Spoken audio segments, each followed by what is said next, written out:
Good morning, everybody, and welcome to the Web3 Gaming Show. We're here today to uncover the world of Web3 gaming and hearing from the people who are creating and pioneering its future.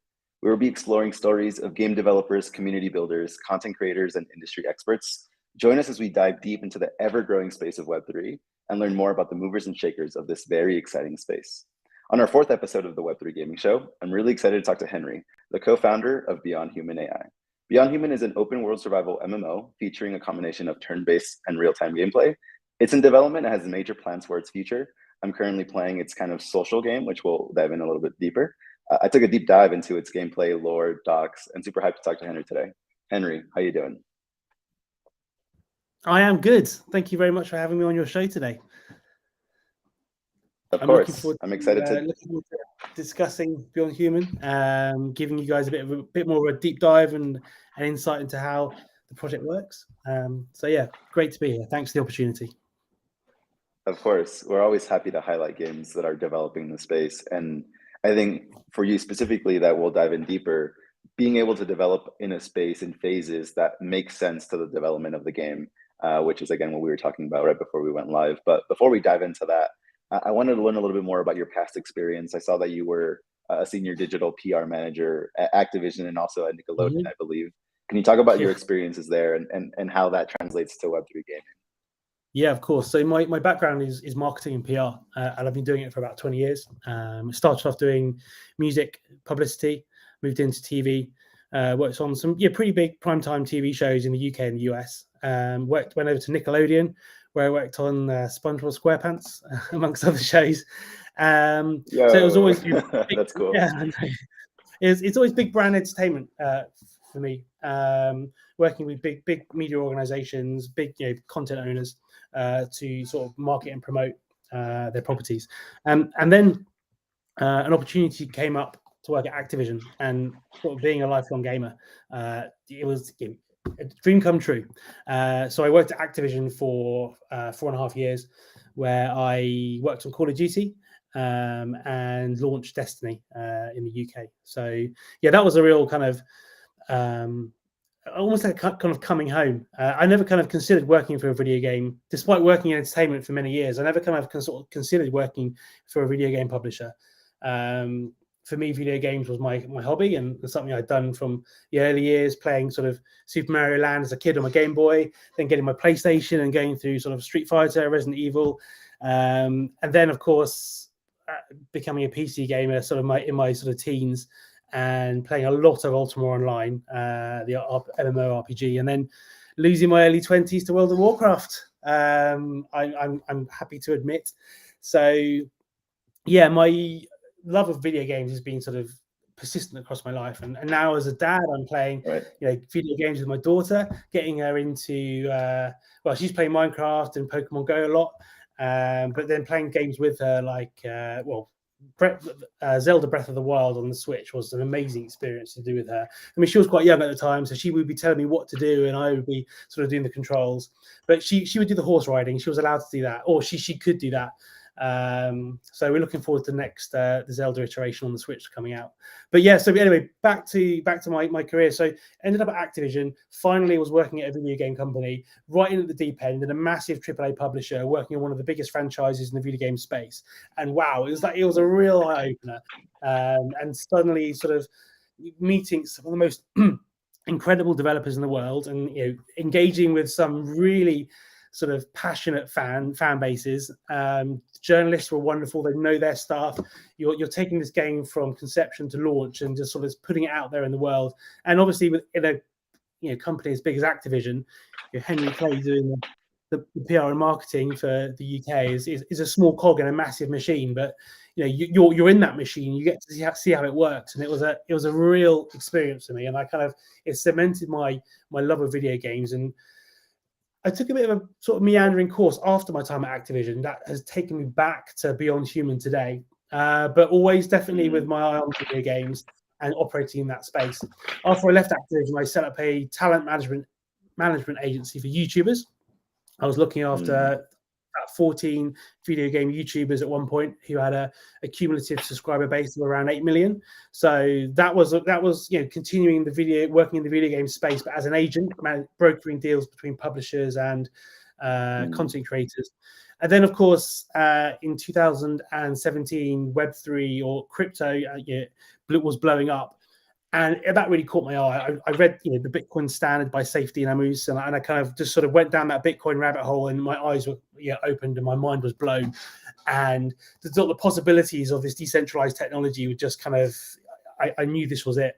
So I set up an agency with my current co-founder from BeyondHuman called Leon Chevalier. We set up a marketing agency supporting blockchain crypto projects. And we've been doing crypto ever since. Is it crypto, blockchain, Web3, whatever you want to call it? We've been in the sector ever since. Fast forward to beginning of last year, we decided we wanted to do our own project for once. We've been doing client work for so many years. We've been working within big companies for so many years. We just kind of thought, look, let's make something for ourselves. Let's do our own project.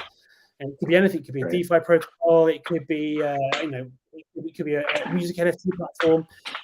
We decided it had to be a video game. Because of love of video games, and we thought we could create. Leon's the same, but also the Web3 gaming space was like popping off. And we thought this is a really cool application of Web3 technology, and it could be the killer app which brings Web3 to the masses.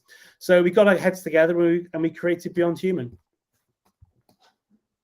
That's dope. That's an amazing story. I think you go back so many years, right, into gaming. And that's what excites me most, honestly, is to hear people that are in gaming or were in gaming kind of coming into the space and looking to innovate, seeing that the technology has that ability to really change the way that, immersion is kind of happens within gaming.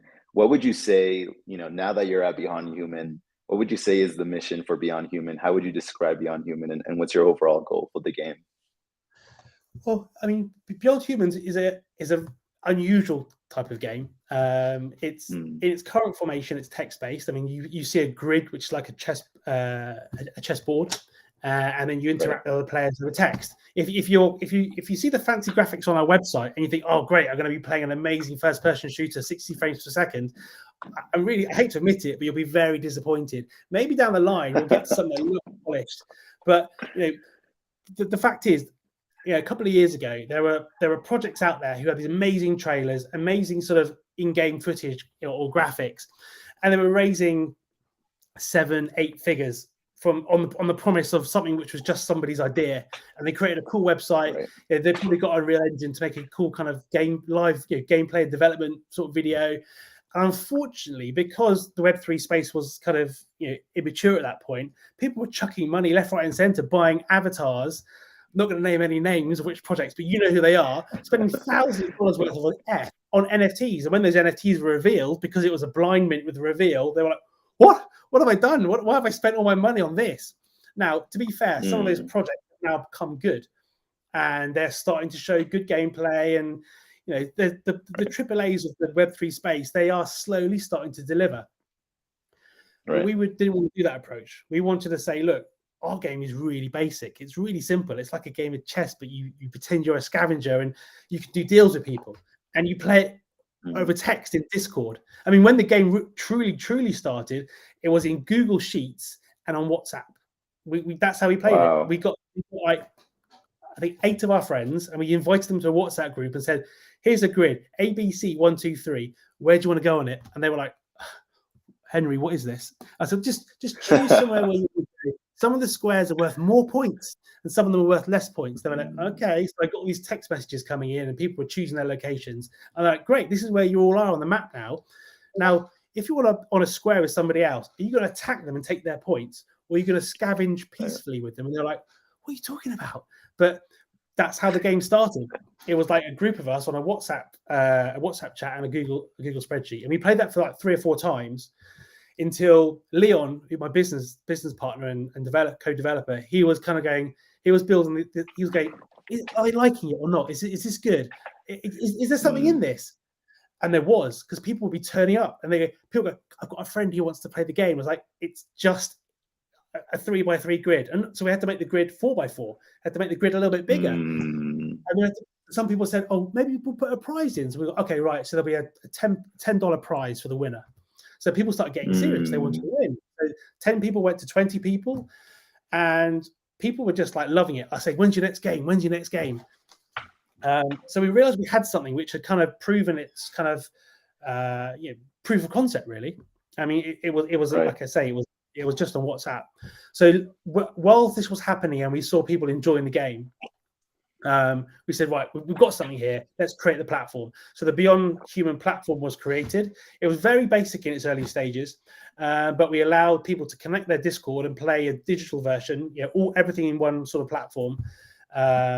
You can choose your location, and you can choose to decide to attack or scavenge, and that's it. That's the very basic kind of principle of the game. But yeah, from that, it's become more complicated with side missions and the ability to bomb. Right. And we use Discord now, so people can negotiate. So, say for example, you and I are on a square together, and I want to go home with some points, but I know you might attack me. So I get on Discord and go, Juan, come on. We'll both scavenge in peace, and then we'll walk away with lots of points. It'll be great. And you go, yeah, sure, man, that sounds good. I go, phew, we've got a deal here. So I go back to the game and I hit scavenge, and you, what have you done? You decided to attack me. So then you attack me, you take all my points, and you kind of go, right, I've got loads of points on this round. Round number 2 comes around. We've got to choose our places on the map. Oh, I'm with you again. What are the chances of that? Well, 1 in 9 if it's a 3x3 grid, or there's a chance I'm going to end up with you, and I'm now with you. And I go, hey, come on, last time you attacked me, so I'm going to attack you this time. And you're like, no. I was just for that one round. I'll come in peace now, I promise. And then maybe I'll speak to one of your friends and say, look, last time he attacked me, do you think he's telling me the truth? And he goes, yeah, he's probably trustworthy. So I go, okay, I'll scavenge again. And then what do? You attack me again and take my points. So I go, right, it's war now. So I say, on round number 3, for example, you might be on another square, and I'm not with you this time, but I see you're with someone who's not sure what to do. So I send them a message, say, look, he's not trustworthy. He's just attacked me twice. I'm going to pay you if you attack him. And they're like, okay, cool. Because I might end up with nothing, but you're going to give me some of your currency to make sure he gets locked out. So I'm getting my revenge on you via somebody else by doing a deal and paying them off. So you get these really complex webs that gets weaved. The more players you get, the bigger the board gets. So very simple game on face value. Where do you want to go? Do you decide to attack or scavenge? But the more players that get involved, the more deals that are brokered, the more complicated it gets. Because the end of the game, whoever's got the most points takes home the winner's bonus, which is a massive high percentage, like 20-30%, depending on what game mode, of all the cogs that are available. And with that, you can buy 3 or 4 avatars in the shop. Bam, bam, bam. So you really want that. If you believe in the project, because that's why you're playing, because it's fun and you think that it might grow, you want those avatars because those avatars are your license to play the game in the later phases. And if you're a flipper and you want to speculate, you might get 3 of those avatars, keep one for yourself so you can play the game, and you might put a couple on the open market and see what profit you can get. So there's value to you as a gamer and value to you as a speculator to do well at this game and out-negotiate each other. So very quickly, it gets a little bit kind of, not sinister, but it gets a little bit tense. Whilst we don't want people to trash talk and be horrible to each other in the Discord or anywhere on social media, what you are allowed to do is deceive, betray, bribe, spy, coerce. You can do all these things to get what you want, as long as it's in the sandbox of the game. Right. I love that. No, you're starting off with something that enables people to create a community, right? Like around this game that you're doing, and it's amazing because it's much more complex than it looks like on face value, as you mentioned. Yeah. I think like when I first saw it, I just saw this grid, right, with a whole bunch of photos of people, and I was like, what? Like, this is interesting. I don't know what it is fully yet, but I want to learn more. And ultimately, you're right. Like the cogs, like, is essentially rewarding people, and that's an amazing thing to be rewarded. More so, also like rewarded more cogs today than in the future, because I saw on your white paper that future game modes like that might decrease, or you might not be able to get a larger amount of cogs. So you're really building up your community. I think currently there's like about 650 people playing the cogs, the grid game. Is that correct? Yeah, we've got about 300-400 people have got cogs in their wallets. We've got about 700 registered players.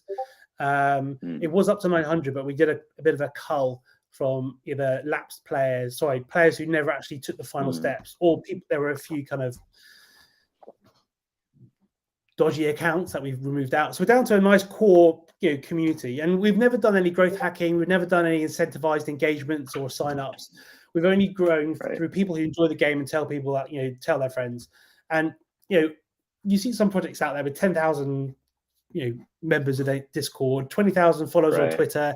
They'll go, oh yeah, join me on this Twitter space today, or sign up today for our latest game. Like it's like tumbleweed, and there's like one like, and then what's all that about? We've only got 600 or 700 followers on Twitter, but we get 20, 30 likes and engagements and retweets and comments. And in our Discord, it's popping off the whole time, especially when the grid game's going and it's getting really tense. It's just like people trying to outmaneuver each other, to try and bait each other.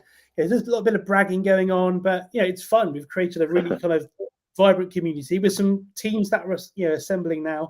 But the cogs currently in the issuance, we took Bitcoin's kind of model for mining. I wanted to replicate that in a game. So with Bitcoin, your miners use the proof of work protocol, and if you correctly get the block reward, you get a certain amount, and that block reward over time will decrease depending on the further down how many halvings you have. And that issuance curve rewards the early people who adopt the network. Right at the beginning, back in 10, 12, 13 years ago, their block rewards were super high. But they were the people that took effort to learn about Bitcoin and took that leap of faith, and they trusted that the Bitcoin protocol was something to be part of.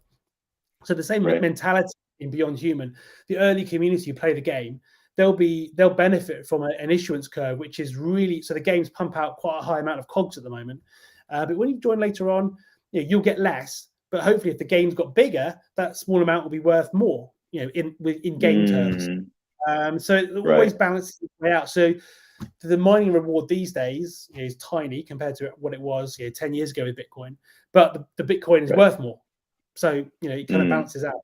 And the thing about our cogs, which is our currency issuance, is that we don't, unlike classic. Or unlike the usual Web3 games where they have a token sale and they'll raise whatever they need or want through the token sale. That for us came with fundamental challenges for the safe running of a Web3 gaming project. First and foremost, if you've got whales who are buying or large investors who are buying up 5, 10, 15% of the whole token issuance, then those people will want to exit, because that's why they bought the token. And by having such a large allocation of tokens, when they dump that on the market, it crushes the economy. And you've got this problem where you've got a game economy, which is sensitive and well balanced, and a speculative economy.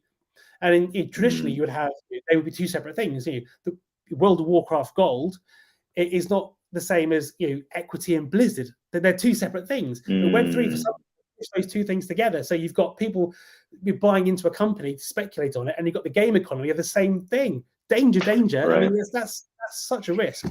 So what we've done is say our in-game tokens, you can only get them by playing the game. So there's no allocation for founders, core team members, partners, investors, advisors, promoters. No one's getting them unless you play the game. And that includes me as a founder. I haven't got like a secret million cogs hidden away somewhere. Nope, I've got to play the game. That means when we go to market and the game does go on chain, you might get a player who's got a large amount of them who wants to sell a few, but they're not going to be selling 20% of the supply in one go and tanking the economy. So we've spread our currency over a really wide base, and it's getting wider, and that means a nice stable economy to launch. I love that. I think that I was surprised when I think I was like tweeting at you, and you were like, I'm a founder and I don't have any tokens, so I have to get them any way that I can. Like, I love that, because that makes you part of the community, right? And everybody in that community gets to see you every single day show up. And I think that's such a special thing that doesn't really happen anywhere else, especially like in non kind of Web3 games. And so I kind of applaud you for that, because I think a lot more people should be doing that, right? Focus on their community, focus on actually playing their game. And I mean, you doing that makes me excited to play the game, because maybe one day I can attack you and you can just be like, hey, I interviewed you, whatever. We'll just post scavenge. It's all good, but I might turn on you. You do have to approve me for that. So,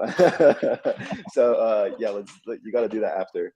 I love that. I would love to go over the. Yeah, you go ahead. I was just going to say we're now on our 43rd game is about to start. So all of those games, except for the first 4 or 5, when I was being sort of dungeon master, and coordinating people's moves because I had to do it over text. So I played all of them, every single game, and Leon has played every single game except for 1 week where he couldn't play. So we're there every week, and we've seen some players. Some people play a game and it's not for them, and they thought it was going to be a first-person shooter, and they're off. That's fine, absolutely fine. But we've got players now who have been playing since game 2, game 3. So we've got a player base who some of them have been playing for 3/4 of a year, every week, every day. Wow, which is great. That's crazy. Yeah, I mean, again, that's community, right? Like that's what you need, especially in how long it takes to build good quality games. Like it's not going to be a 1 month thing. It's going to be a years long thing. And if you can keep your community happy, like that's all that you can really ask for. I think part of keeping your community happy is these phases you plan to release. Can you speak more about that? And then I think we've talked about the grid phase. I would also love to hear a little bit more about the social wall, because that's something that personally interests me a lot. Yeah, so because we didn't want to promise the world, then go away for 2 or 3 years while we created a game and then come back and go, ta-da, we've made it. Because we did the opposite approach, we launched a game now. We launched it last year in a very basic form. And the game is live, and because of that, we can't roll out fancy graphics. We can't have detailed tech trees or character development arcs or a multitude of classes, different weapons. We can't have 10 different types of machine gun because we haven't even got machine guns in the game yet. You just press the word attack. How do you attack them? Is it a knife? Is it a bomb? Is it how are you attacking them? Doesn't matter. We work that out later. So we're keeping the gameplay loop very simple. The idea is you're a bunch of survivors. You're in a dystopian future. AI clones have turned against humanity. You're now with a bunch of survivors in a safe zone of a city. There's danger out there, but you need the resources to get it. So the game is based over, over the length period of the game, over 6 turns. You head out onto the map. You try and get resources. And you try and bring them back. That's the core gameplay loop, and that gameplay loop will exist in the final game. So what we have already is the finished game is already completed in its gameplay loop. You start at the location, go out to you go out to get stuff, and you've got to bring it back without being killed. So it's kind of like a reverse extraction kind of model, but it's just done on a chessboard. But in the final game, it'll be 3D rendered, maybe sort of top-down isometric or first person. We don't know. We're not going to work it out yet. Right. It doesn't matter. That gameplay loop will still be prevalent. You'll be heading out into the wild. There'll be dangers, and there'll be NPCs. There'll be different loadouts, different classes. You can do different things. There'll maybe some narrative overlaid over the top, but the core gameplay loop will still be exactly the same. And you'll be in environments. You'll be in situations where you have to decide: do I trust the people that I now can see in this MMO? Are they going to attack me? Well, we want to get that boss. We want to go into that base, and we want to get loads of supplies. Maybe that person should help me. Let's go in together. I don't know who they are. I've never played with them before. Maybe check their reputation. Oh, they seem trustworthy. All right, give them a message. Let's go do that raid together. Doing the raid, things are great. You've got to bring loads of resources back to the safe zone. Suddenly that guy's put a bullet in the back of your head. But he was trustworthy. Well, what happened there? Maybe he was building up trust over time to get someone good to go on the raid and take advantage of them and take all their loot. So there'll always be that jeopardy. I mean, the game ultimately is a survival MMO, and in survival games, it's not easy. It's not sort of rainbows and unicorns and neon lights. It's meant to be dark and sort of dystopian and tough. So we want that, just like the current game where there's that dilemma of is that person going to attack me or not. The final game will have that, but our road to get there is long. And we started off just with the basic game. Now we've added in a shop. We've got a bank transfer system. We've got the avatars, which you can now gene hack. So you can customize them. You can upload a photo and change the avatar to look like you. We've got various sort of items in the shop you can buy. You can expand your wallet so you can buy more avatars. And that's where we're currently at. And now as we develop further, the grid, which is the chessboard, your map, currently you can choose where you want to start anywhere on the map. And the next phase, you have to start from the safe zone. You have to actually move your way out and move a certain number of squares per turn. Then there might be dynamic elements in the map where there'll be NPCs walking around, which may be very powerful. You have to avoid them, or you can join up together with people to try and attack them get them. And then, of course, there's the sort of classic RPG or ARPG character progression where you have different classes, different loadouts, different abilities, and different sort of equipment kits. So all that is to come down the line. I kind of think of it a bit like Pokemon Go. And you might think that's a bit of a strange. I'm talking about a video game set in a dystopian future where there's AI is trying to kill humanity. But the reason I mentioned Pokemon Go, when that game first came out, I think it was like, I don't know, 8-9 years ago. I would have thought roughly around that sort of time. It was a good game. It was a finished game, Right. but it felt like there was something missing. And I played it like everyone did. Pokemon Go, and I played it for good part of a year maybe, and then I've had enough now. I get what it's doing. It's not developing enough for me, and I put it to one side. Fast forward 8-9 years, I now have a daughter who's 5 years old, and she's got into Pokemon from watching the show. And I thought, you know what, I'm going to get that Pokemon Go. I'm going to re-download the app and see what it's like. And oh my god, amazing! The amount of depth they put in that game now. There's like gym battles, character progressions, leveling systems, a whole load of items you can equip with, customization of characters. All you can have pets which follow you where you go. There's other sorts of live events happening. There's lore which they put over the top.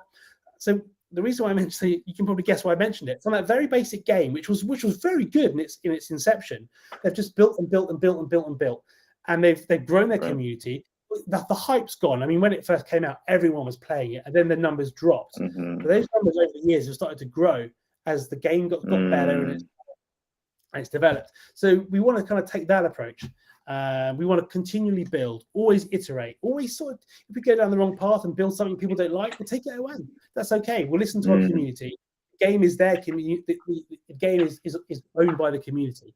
I mean, if you have an avatar, you are entitled to a governance vote. And we ask questions sometimes that we may have an opinion on which way it should go.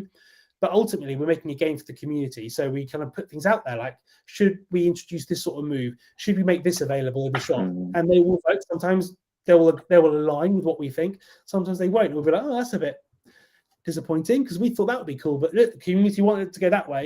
So the vote of the governance is spoken. So yeah, we're taking a modular approach. We'll build it bit by bit. And like I mentioned a few minutes ago, will it be a top-down isometric RTS, or will it be a first-person shooter?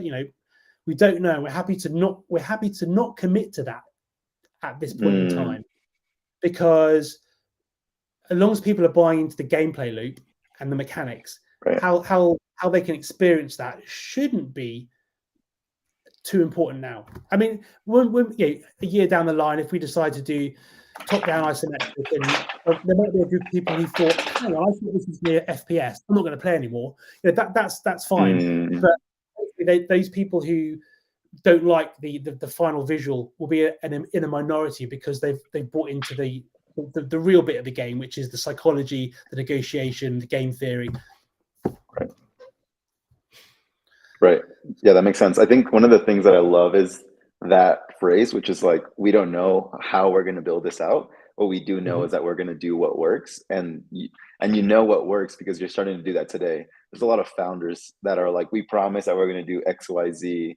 We don't know when it's going to come out, but it's going to come out. I think like this approach is a much better approach, because one, it gives you a community, and two, it gives you paths to go down, and you don't know what path you want to go down, but again, that's up to the community. And that's the whole idea ultimately of kind of, I think, Web3 gaming, is that you enable that. One question I did have was, you mentioned that you don't want any sort of whales or stakeholders to take part of like the token economy with cogs. Like, how are you planning to compensate those stakeholders? And is that just a governance token that I'm guessing like the founder avatars also somewhat have? Yeah, so we don't think we'll be in a position where we'll have whales just because of like a pay to win. The cogs ultimately will go on chain, but we don't think there'll be players who will have accumulated enough to then dump those on the market. I think, say we have 1,000 cogs and so 100 players, they'll have like 10 cogs each, and there's maybe a couple they've had enough. They want to leave the game. They want to sell. They're going to sell 20 cogs, and that's like out of 1,000. I mean, it might not, hopefully, won't be enough to sort of pump or dump the market one way or the other. So we think this is the right approach. Now, if a lot of people are exiting the game and there's whales buying up and accumulating, then yeah, it could be done. But then if people are exiting the game, then the game's dead and the project's over. So it's not going to work. So yeah, we don't think that will be a problem. We think our distribution mechanic is the right mechanic. I think as long as we make a good game and new players are always coming in, of course we'll get churn. All games have churn. I mean, I don't play World of Warcraft anymore, but I put a good amount of hours into it. But there are countless new players who have replaced me playing World of Warcraft, and the game continues and the community grows. So I don't think that's going to be a problem. But you say about sort of compensating. Do you mean investors or whales or early community? I think investors more so. Like most games currently are wanting to launch with like a dual token, right? Like an in-game token, which are already kind of surrounded by whales, which is already a bad idea because they start off with just rewarding everybody, and then obviously their governance token. Is that how you are also thinking about your ecosystem? No, just one token. I mean, a lot of the DeFi elements, the economics of a lot of Web3 gaming projects become complicated very quickly. A traditional Web2 game, World of Warcraft, you've got gold. You can spend the gold on stuff and you can earn gold by killing monsters. Easy.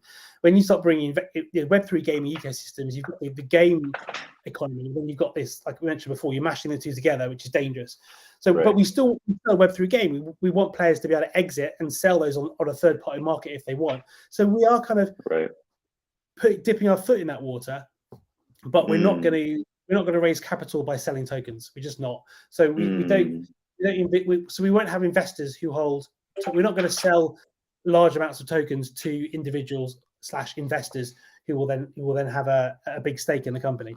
We do want investors, but we're going to take a more traditional route. And as much as the Web3 space is about decentralization and people invest through the purchase of tokens, and they've got an asset which is very liquid and they can sell very quickly.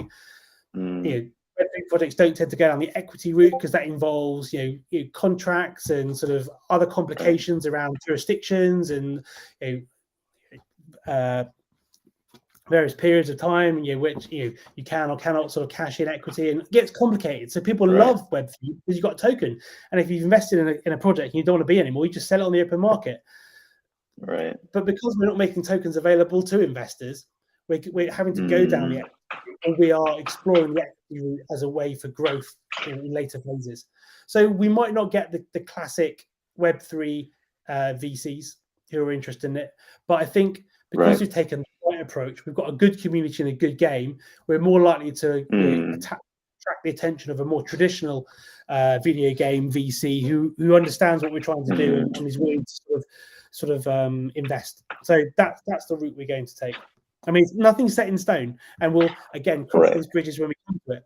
We want to do an avatar sale. We want to make sure the game is grown. We want to put the currency on chain, and then we've done that, and we've delivered on our immediate roadmap sort of milestones for our community. Then we'll start maybe thinking we could do a token sale from tokens we've accrued via the sale of in-game items, or maybe equity is right for us, or maybe we'll just charge a commission and then we'll sell our tokens on the open market and create a sort of a model based on sort of cosmetics. We don't know, and we're happy to not know. We know all the options, and more options will become available to us or become sort of apparent as we sort of progress. But we're happy to not commit to that yet because it keeps our options open. That makes sense.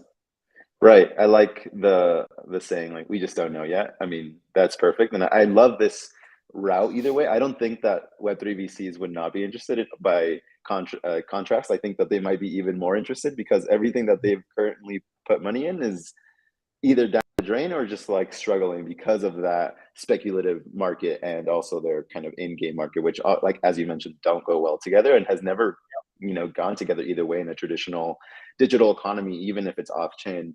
I did want to talk a little bit more about the social wall and ultimately how you're incentivizing players. Can you speak about that a little bit more? Maybe even the founder avatars and the gene hacking. I found that to be super interesting. Sure. So when it came to sort of growing the community, we relied on people loving the game and telling their friends about it, who then they wanted to invite in.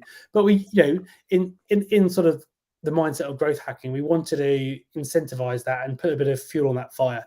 So the way you can do that is, of course, a referral system, with rewards for bringing in new players. The problem that these sort of systems have is that if you are external to the game and then you bring in people, you're just doing that not because you want to benefit the community, because you know that you can get money of those people. If you get paid $5 for every person you bring in, you say you're a YouTuber, you do a video, you pump a load of referrals in, people try it out, then they may not really like it, but you get your kind of $1,000 from all those referrals, and then the game gets a quick uplift in players, and it dumps back down again. So what we've done is slightly different. Is we've rewarded the players in the game with the in-game currency. So we're not giving people like $1 to $5 per referral. We're giving them in-game currency. So if people want to take the effort to go and bring people in, then they can't exit with the cogs because the cogs aren't on chain yet. So people are only going to do that if they believe in the game and the vision. Because if the reward that people will get will be, if the game goes to success, it's going to be, that currency will be worth something. So people are taking a leap of faith and saying, I will do referrals for you because I'll get more stuff in the game, which I like playing, and they'll reach out. So we've created a system which is an internal referral system where only people who play in the game can access it, and they will only be rewarded in-game currency. And the way we do that is by what we call the social wall. So you can either go on social media and you can talk about BeyondHuman and tag us in, or you can engage with our social media output. So you can like, reply, and retweet our tweets, for example, or you can use a referral code which you have. And any of those things will earn you points. And every week when we run a grid game, we issue 300 cogs per player, and say 90% of those will go to the game, but we take 10% of that allocation and we say, look, we've got an allocation of cogs here, and we'll make these available to people who have done well promoting BeyondHuman. And the more things you do, the more points you get, the more you go up or down the leaderboard. So I noticed that you came second in this week's leaderboard. Well done, congratulations. And certain activities get rewarded more. So, for example, liking a tweet by BeyondHuman will get you maybe 1 point. By mentioning BeyondHuman in one of your tweets might get you 3 points. A quote retweet will get you 4. A referral might get you 10. But I'm not giving you the exact numbers, by the way, because we don't make those available. Different actions give you different points. And that's why I was asking you whether you went up really high, because it's no secret that referrals are the best, provide the best payout or the best number of points. So that's what I was wondering, if you were doing a lot of referrals. But yeah, anyway, so we've got this system whereby every week we're running parallel alongside the game. There is this kind of social kind of game where people kind of compete to kind of get the first prizes. And the top this week, I think it was 450 cogs, something like that, which is half the amount it would take to buy a founder avatar NFT. So if you come top of the leaderboard twice, not by playing the game, but just by being social, you can buy yourself a founder avatar NFT, which gives you permanent access to BeyondHuman forever, for life.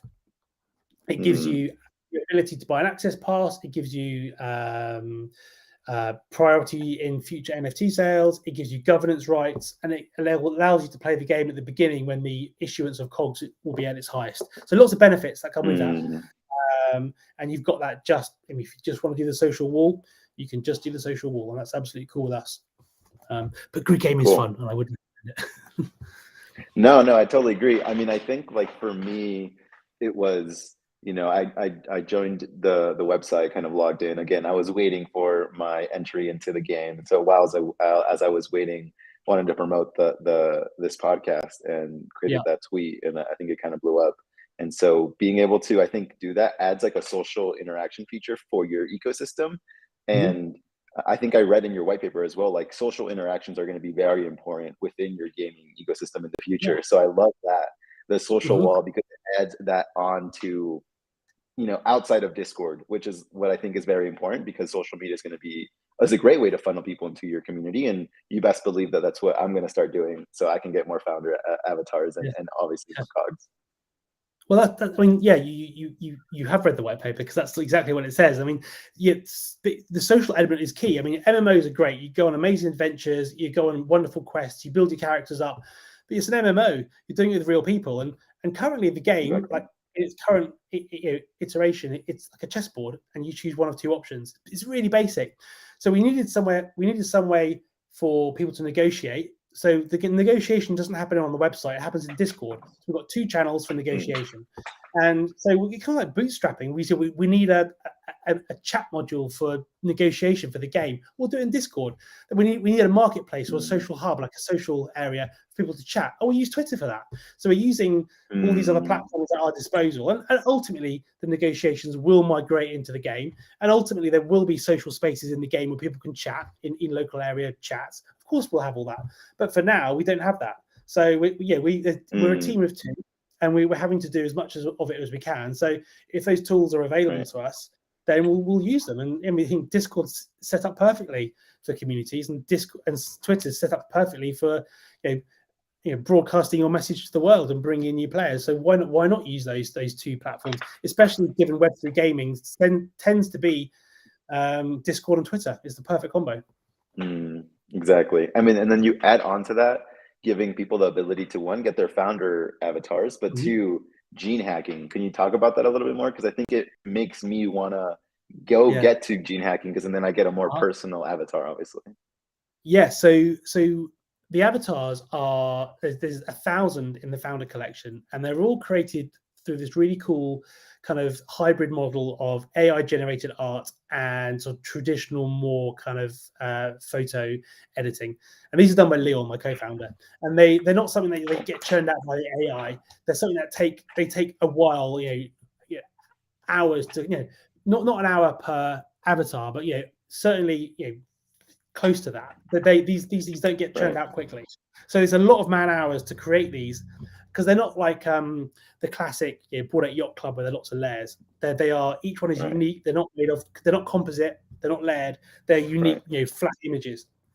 So it takes a lot of time, and this means that the players get to choose one of the one from the shop they can identify with, and they go, I like the look of that one. That one's cool, or that one looks pretty evil. I want to play that one. But unlike a traditional RPG, you've got the ability to change the face and sort of grow a beard, or change your hair, or change your ears.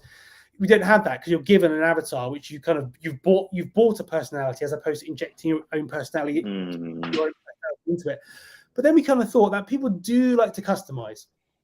So in the world of BeyondHuman, which is a near future where gene hacking and sort of cloning has become kind of more normalized, we wanted to kind of bring that into the game. So we added an item in the shop where you can gene hack your avatar, and you can do one of 2 things.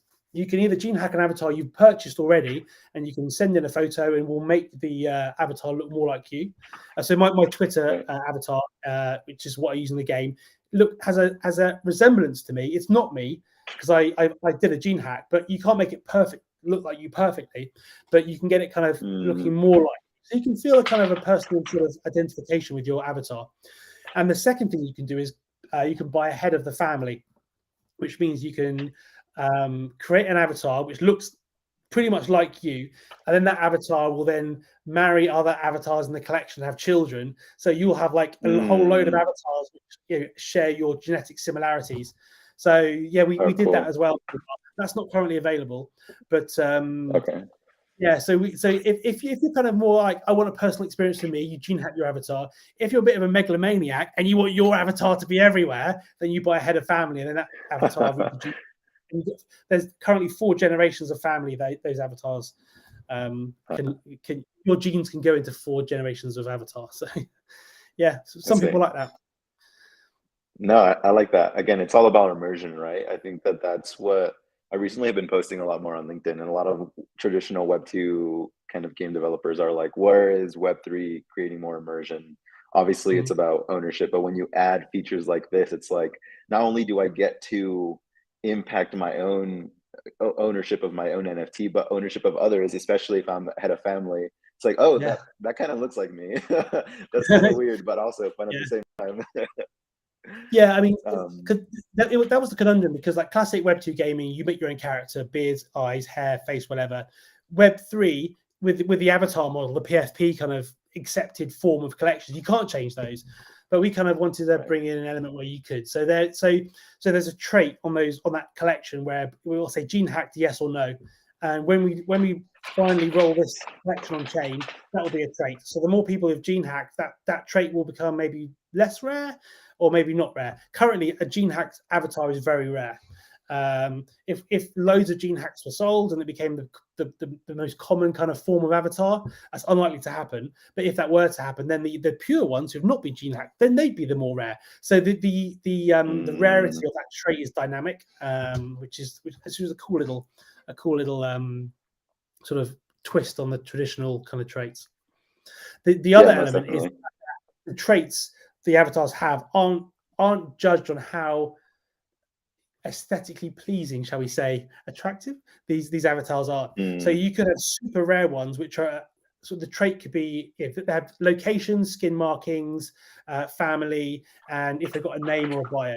You might get a really rare skin marking in a really rare location, which has a name, a bio, and is like super rare.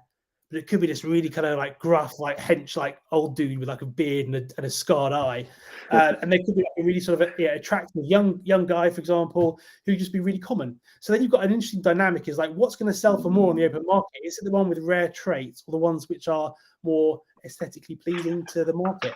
So that's a whole new kind of weird dynamic. But yeah, we'll see how it turns out.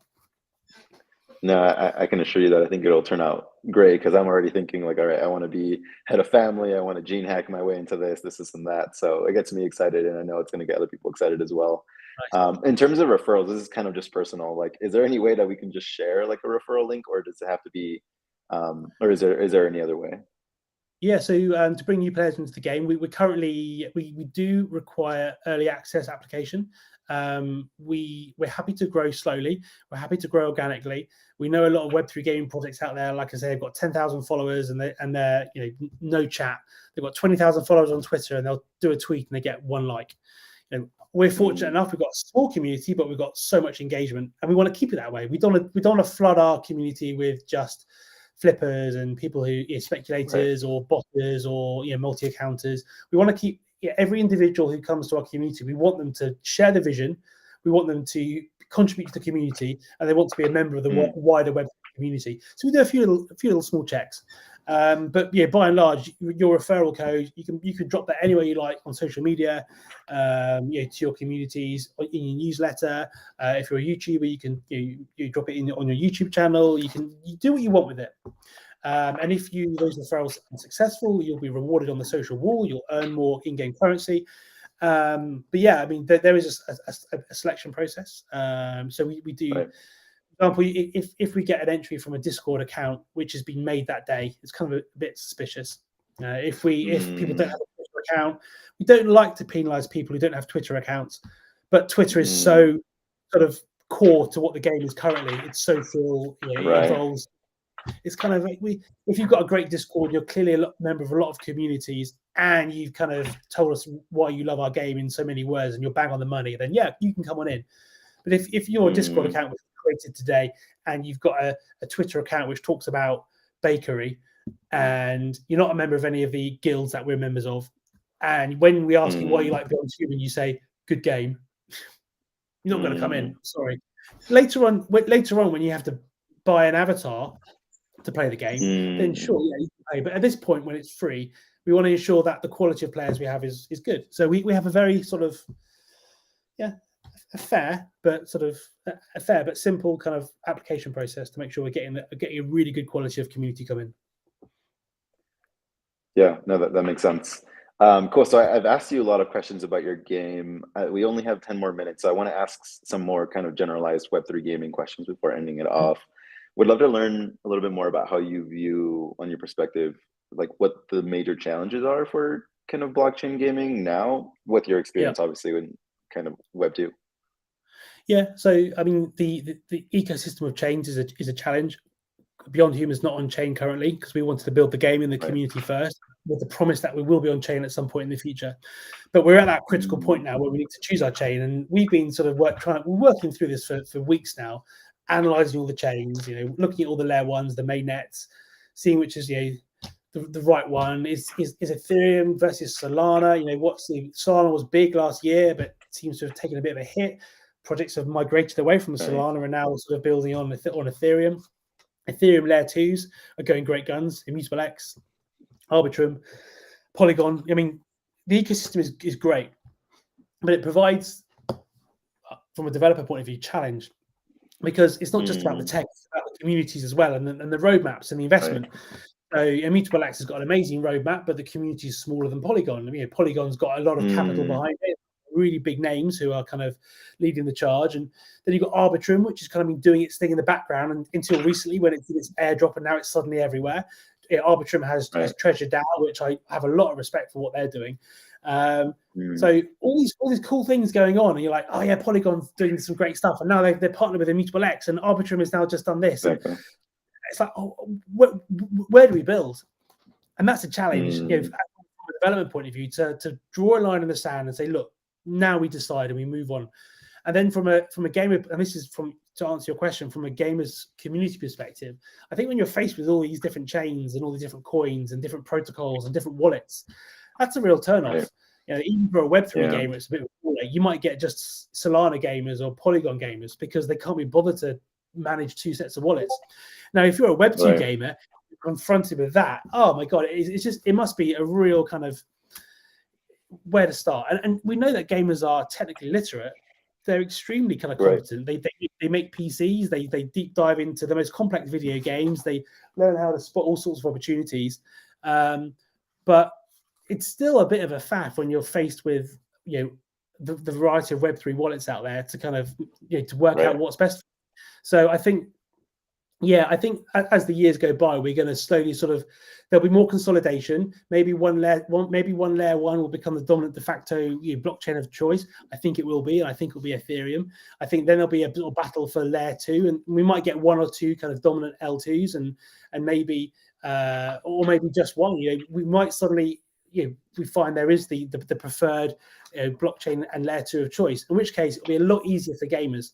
But we're not there yet, and I think at the moment to communicate what Web2 gamers have to do is one of the big challenges, especially when faced with all the technical stuff, wallets and smart contracts and tokens and gas fees. So it's a challenge.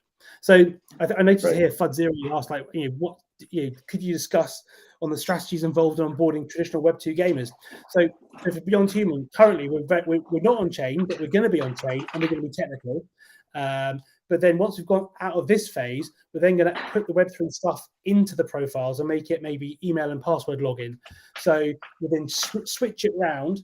So we then become accessible to everyone. And if you want to get involved in the Web3 stuff and you want to sell your avatar or sell your items, then you can do that. But if you just want to come and play and look a great game and log in with email and password and play a game, then you can do that. And you can buy your avatar with, which is your license to play for $15, $20, whatever it is. But then you go, oh, what's this Web3 thing? I've got my avatar. I want to buy some cool stuff for it, or maybe I've had enough of it and I want to sell it. And look, there's a cool Web3 thing there. And then it opens up all the other stuff. So yeah, it's complicated, but I think it's early doors at the moment. But I think games like Drop Zone are certainly raising that Web2 awareness. Dr. Disrespect, what he's done. At first, he was getting shot down by his community. People were like, oh, I'm never going to watch your stream again. I'm never going to watch one of your videos. And he was like, okay, do what you want. And now they're going to go, oh, this game is really good. This is a really cool dynamics. It's an extraction game. It's first-person shooter with loot and sort of wow. And it's in an extraction mechanic. And wow, brilliant. Yeah, hats off to him. I mean, the game is great. I've not played it myself, but I've watched a lot of streams, and the extraction mechanic is very similar to the attack or scavenge mechanic from BeyondHuman, even though very different types of games. So yeah, Dr. Disrespect is doing his thing, and other big publishers are dipping their toe, and gamers own NFTs already. If you have a Steam account, if you've got a Xbox Live account, if you've got a PlayStation Network account, you have tokens on your account which tell the game that you're allowed to play that game. The problem is you can't take those games and sell them on a secondary market. But with Web3, you can take your copy of Call of Duty. You've had enough of it, or you want to get the new one. You can sell it on the market, and you may have paid 50 quid for it, and now you only get 3 quid for it. But that's better than having it sat in your Steam account, never being played, and it allows someone else to maybe play it quid, and maybe go, oh, Call of Duty is pretty good. I'm now going to buy the £60 new version. So I think from an ecosystem point of view, it can do a lot for the gamer. They can realize the value of their assets. They might not play with anymore. It's good for the publishers because they get discoverability. And it exists already on Steam, PlayStation, and Xbox. But it's just not called NFTs. It's called licenses. But that's what NFTs are, or certainly what certain sorts of NFTs are. Certainly for BeyondHuman, your avatar is your license. So when you speak about it in simple, easy to explain terms, like your Xbox Live games are NFTs, they literally are, but they're just not open. They're not decentralized. Then you've won. But this takes time. Yeah. These things happen overnight.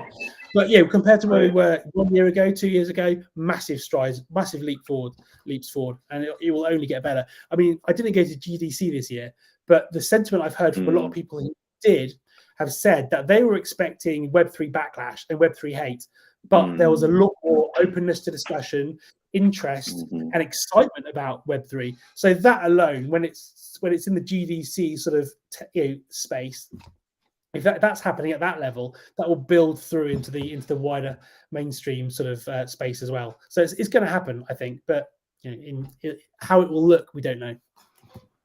Right, I couldn't agree more. You're dropping like golden nuggets every single sentence that you say. So I wish that we had more time. Unfortunately, we don't.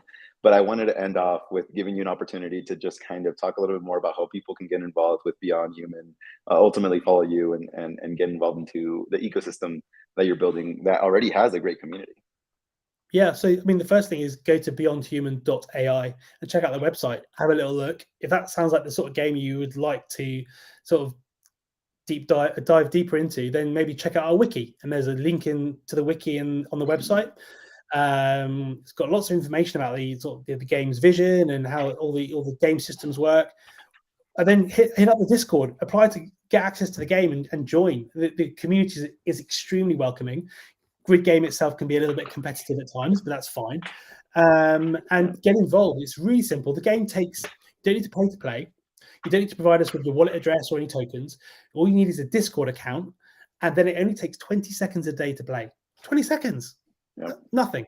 And for that, you could be at the beginning of a project which is going to go absolutely sky high, or you've just lost 20 seconds a day and had a bit of fun. And for me, I think that's a value proposition that anyone could get behind. So yeah, hit up our Discord, follow us on Twitter. The links are all on our website, which is beyondhuman.ai. And hopefully, certainly see you on Grid Game next, and all the rest of your community as well. Dope. No, yeah, I love that. You're dropping golden nuggets everywhere. I appreciate you coming on and speaking about your game. I think that it gets me a lot more excited hearing it in person, and that's something that I hope to share the passion that you have for your game to others as well, because I think that the more and more community you have, obviously the more strategies involved and the more relationships are built, and that's at the end of the day what games are about. So yeah, thank you so much for coming on. I really enjoyed our conversation. No, thank you for letting me be part of it. It's been great. Thank you very much. Of course. And for all of our users or listeners and audience members, we'll be bringing on more guests to talk about the exciting Web3 gaming space. So don't forget to follow our channels and stay tuned to our next episode. If you are a game developer looking to diversify your game economy, we have a solution for you. Reach out at renft.io and let's talk NFT rentals, which I'm sure Henry will talk about once your founder NFTs are on chain and are now kind of token gating your economy. We'll talk about that much later. But until next time, and thank you again so much, Henry, for coming on. Thanks again. Bye. Later, yeah.